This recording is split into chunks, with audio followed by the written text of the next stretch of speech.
দেখতে দেখতে আবারও একটা বছর কেটে গেল আর উৎসবের মরশুম কিন্তু শুরু হয়ে গেছে। আগামী 16ই আগস্ট আমাদের পরম প্রিয় ভগবান শ্রীকৃষ্ণের জন্মাষ্টমী মহোৎসব। ভীষণই প্রিয় আনন্দের একটা দিন। ভাদ্র মাসের কৃষ্ণপক্ষের অষ্টমী তিথি রোহিণী নক্ষত্রে আমাদের পরম পুরুষোত্তম পরমেশ্বর ভগবান শ্রীকৃষ্ণ মা দেবকীর গর্ভ হতে আবির্ভূত হয়েছিলেন। যখন কংসের কারাগার হয়ে উঠেছিল মথুরার সব থেকে পবিত্র একটি স্থান।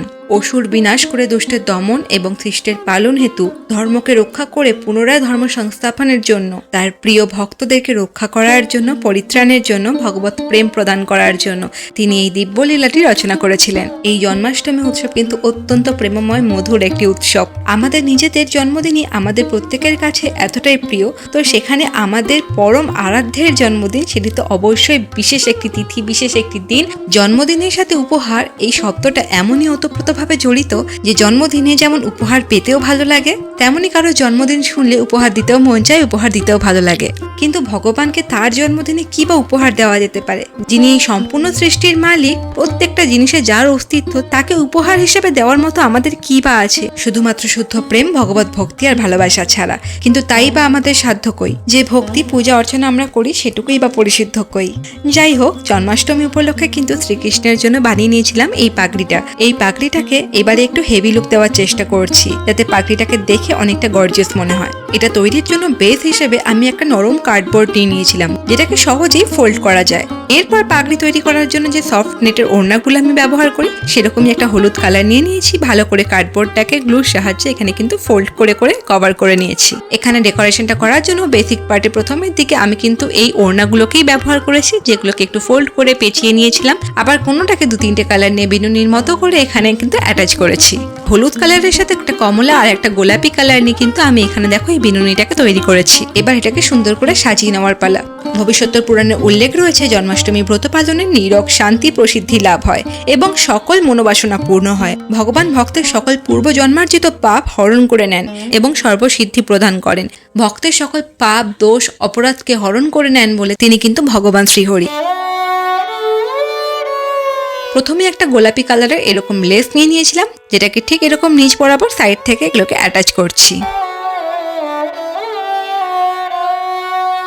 একটা এই গোল্ডেন জড়ি দড়ি মতো যে লেস, সেটা নিয়েছি আর মিডিলের যে জয়েনিং পোর্শনটা আছে সেখানে অ্যাটাচ করছি। আর দেখো এখানে অরেঞ্জ কালারের এরকম কাজ করা সুন্দর একটা লেস নিয়ে নিয়েছিলাম, যেটাকে ছোটবেলায় আমরা যেরকম কাগজ দিয়ে পাখা ফোল্ড করতাম, ঠিক সেইভাবে এটাকে ফোল্ড করে ফ্রিলটা বানিয়ে নেব। আর নিচের দিকটা স্টিচ করে এখানে গ্লুর সাহায্যে কিন্তু পাগড়ির সাথে অ্যাটাচ করে দেবো।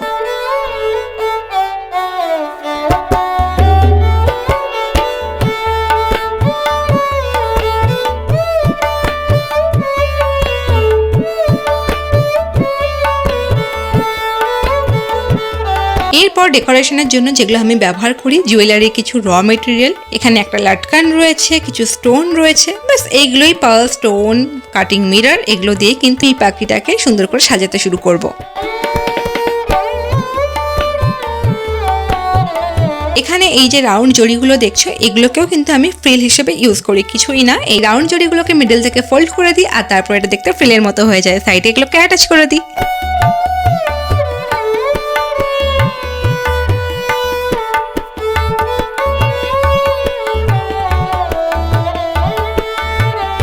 এখানে কিন্তু এই হট গ্লুটা দিয়ে আমি সাইড থেকে এই লাটকানটাকে এক সাইডে ঝুলিয়ে নিচ্ছি। আমি এখানে একটাই ব্যবহার করেছি, তোমরা চাইলে 2 সাইডেও করতে পারো।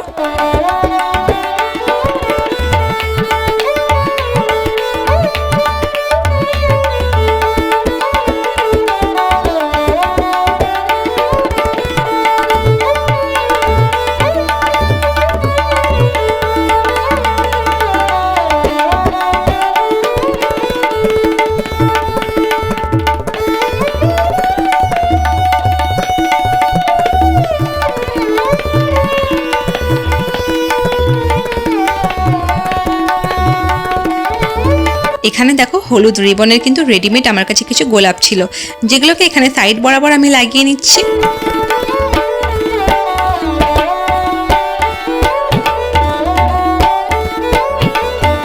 আর এই মিডিলের গ্যাপগুলোতে এরকম ফ্লোরাল জুয়েলারির যে ফুলগুলো বা পরাগরেণু যেগুলো আসে, সেগুলোকে এখানে 2টো কালার নিয়ে কন্ট্রাস্টে এগুলোকে অ্যাটাচ করেছি।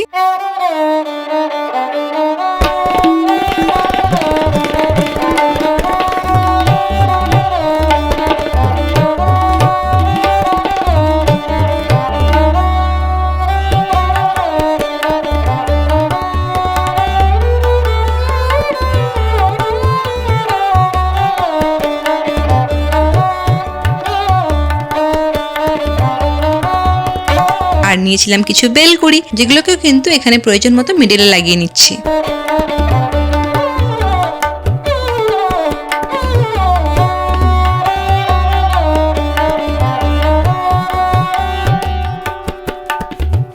এরপর মেটালের যে গোল্ডেন জুয়েলারি বেসটা নিয়েছিলাম তার সাথে এরকম ছোট্ট একটা ময়ূরের পালক গ্লু করে অ্যাটাচ করব, আর পাগড়ির সামনের দিকটা একটু সাইড করে এটাকে লাগিয়ে নেব।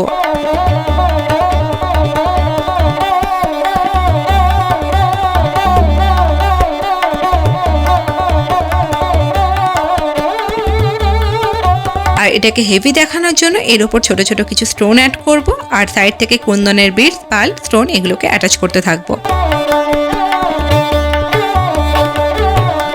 পাগড়ি ডেকোরেশনের সময় তোমরা কি দিয়ে কিভাবে ডেকোরেশন করবে সেটা কিন্তু কমপ্লিটলি তোমাদের নিজেদের ডিসিশন। নিজেদের ইচ্ছা অনুযায়ী পাগড়িটাকে কিন্তু নিজের মনের মতো করে ডেকোরেশন করা যায়। এই জন্মাষ্টমী ব্রত পালনে ভগবান তো অত্যন্ত খুশি হনই, তার সাথে ভগবানের আশীর্বাদে, ভগবানের কৃপায় ভগবত ভক্তি লাভ হয়, ভগবত ধাম প্রাপ্তি হয়।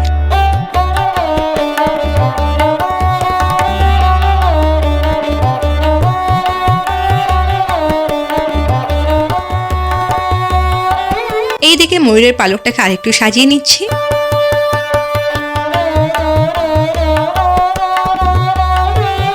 এখানে এরকম একটা গোল্ডেন চেন নিয়েছি,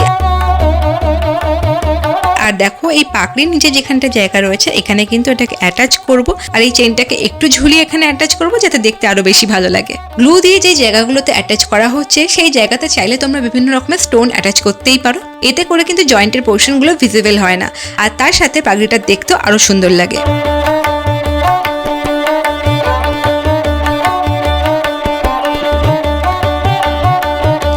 মোটামুটি আমার অর্ধেক পাগড়িটা কিন্তু কমপ্লিট। এখানে শুধু কিছু অ্যাটাচমেন্ট তৈরি করবো আর সেগুলোকে লাগিয়ে নেব। এখন দেখো এখনো অবধি আমার পাগড়িটা কিন্তু এতটুকুই এরকমই দেখতে লাগছে। এই জন্মাষ্টমী ব্রত মাহাত্ম্যে ভবিষ্যৎ পুরাণে উল্লেখ আছে, যিনি এই জন্মাষ্টমী ব্রত পালন করেন তিনি ভগবানের অহৈতুকী কৃপা লাভ করে থাকেন। নারী, পুরুষ, ব্রাহ্মণ, ক্ষত্রিয়, বৈশ্য সকলেরই কিন্তু এই জন্মাষ্টমী ব্রত অবশ্যই করে পালন করা কর্তব্য ভগবান শ্রীকৃষ্ণের সন্তুষ্টি বিধানের জন্য। জন্মাষ্টমী পালন করলে অনেক ফল লাভ হয়, কিন্তু ভক্তরা কখনোই ফল লাভের আশায় কিন্তু জন্মাষ্টমী পালন করেন না। ভগবানের এই প্রেমময় মহোৎসবের যে রস রয়েছে, যে আনন্দ রয়েছে, তা কিন্তু এই সমস্ত ফল, পাপ, পুণ্য এইসব হিসাবের থেকে অনেক উপরে, এইসবের থেকে অনেক দূরে। পাগড়ির অ্যাটাচমেন্ট তৈরি করার জন্য একটা মোটামুটি হার্ড কাগজ নিয়ে নিতে হবে। এরপর B7000 গ্লুটা অ্যাপ্লাই করে নিয়ে এই একটা বড় ময়ূরের পালক আমি এর মধ্যে বসিয়ে নেব। এরপর বিভিন্ন ধরনের কুন্দনের স্টোন, কাটিং মিরর এর উপর থেকে কিন্তু এগুলোতে গ্লু করব। সাইড থেকে বর্ডার হিসেবে চেনটা দেব, আর এরপর থেকে এক্সট্রা যে পার্টগুলো রয়েছে সেগুলো কিন্তু ভালোভাবে কেটে নেব।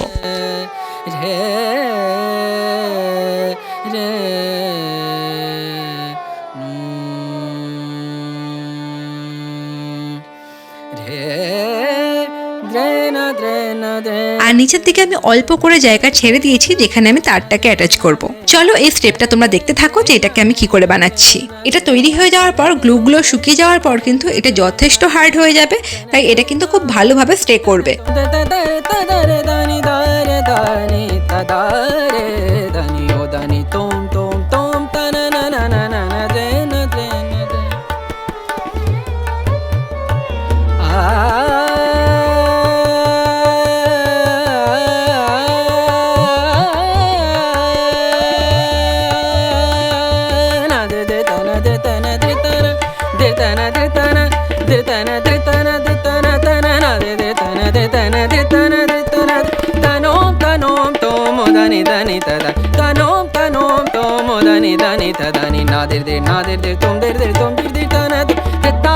এরপর উপর থেকে দেখো আমি এটা আরো সুন্দর দেখানোর জন্য একটা অর্ধচন্দ্রের যে কাটিং মিরর আসে সেটাকে গ্লু করে নিয়েছি হট গ্লু দিয়ে, আর ব্যাক সাইডের নিচের দিকে একটা তার অ্যাটাচ করেছি যাতে এটা আমি সামনে ফ্রন্টের দিকে লাগিয়ে নিতে পারি। এরপর দেখো পাগড়ির ফ্রন্টে এটাকে লাগিয়ে নিচ্ছি। এখানে পাগড়িটা ডেকোরেশন অনুযায়ী ফাঁকা যে জায়গাগুলো আমার মনে হচ্ছিল সেগুলোতে আরো কিছু স্টোন অ্যাড করেছি। পাগড়ির বা সাইডের দিকে এরকম একটা অ্যাটাচমেন্ট তৈরি করেছি যেটারও নিচের দিকে আমি তার লাগিয়ে নিয়েছিলাম, আর সাইডে এটাকে অ্যাটাচ করে দিচ্ছি।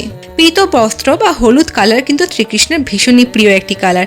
আমি ডিসাইড করেছি জন্মাষ্টমী দিন ভগবানকে সেই হলুদ কালারের বস্ত্র পরাবো, তাই এই হলুদ কালারের উপরে কন্ট্রাস্ট করে কমলা, গোলাপি এইটার উপর রেখেই আমি কিন্তু এই পাগড়িটাকে তৈরি করেছি। এরপর ডান দিকে একটা অ্যাটাচমেন্ট তৈরি করব।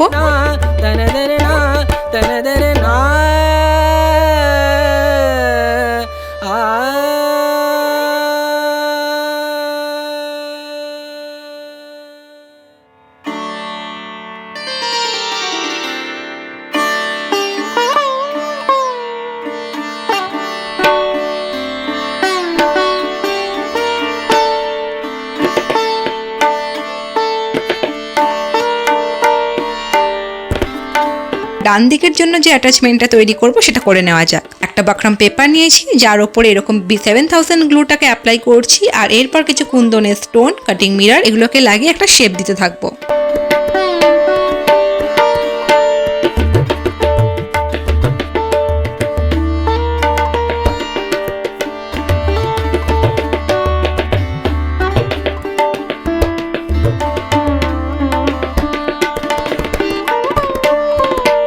আবারও সাইড থেকে গোল্ডেন চেন দিয়ে এটাকে বর্ডার করে নেব। তারপর সাইড থেকে দেখো এরকম রেড গোল্ডেন কালারের একটা লেস নিয়ে আমি এটাকে গ্লু দিয়ে অ্যাটাচ করে নিচ্ছি। আর এক্সট্রা যে শিটগুলো রয়েছে সেগুলোকে কিন্তু সাইড থেকে কেটে নেব। এদিকে ফ্রন্টে যে স্টোনগুলো অ্যাটাচ করা হয়েছে সেগুলো খুব ভালো করে শুকিয়ে গেলে ব্যাক সাইডে এরকম কিছু আইপিন অ্যাটাচ করেছি, আর তার সাথে কিছু রিং আর কিছু এরকম ঝুমকো অ্যাটাচ করেছি। ব্যাক সাইড থেকে আরও একটা বাকরাম পেপার এর উপর দিয়ে কভার করে এটাকে কিন্তু ফিনিশিং করেছি।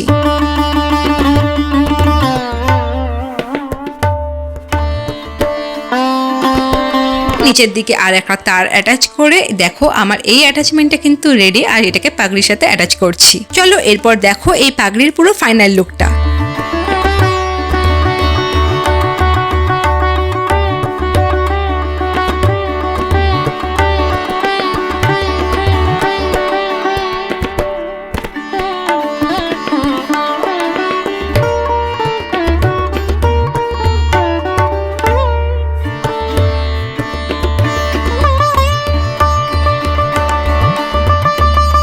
জন্মাষ্টমী উপলক্ষে ভগবানের জন্য এই পাগড়ি তো আমার তৈরি। এখন আমি ভীষণই এক্সাইটেড যে ভগবানকে এই পাগড়িটা শৃঙ্গার করানোর পর দেখতে কেমন লাগে সেটা দেখার জন্য। জন্মাষ্টমী উপলক্ষে ভগবানের শৃঙ্গার দর্শন অবশ্যই তোমাদের সাথে আমি শেয়ার করব, শৃঙ্গারের ভিডিও তোমাদের সাথে শেয়ার করব। তার জন্য চ্যানেলটার সাথে থাকো। আর এই ভিডিওটা যদি ভালো লেগে থাকে, কিছু যদি ভালো লেগে থাকে, তাহলে অবশ্যই করে লাইক করে দিও, কমেন্ট করো, শেয়ার করো, আর তার সাথে চ্যানেলটার সাথে জুড়ে থাকো। তো চলো ভিডিওটা এতটুকুই, দেখা হচ্ছে আবার পরের ভিডিওতে।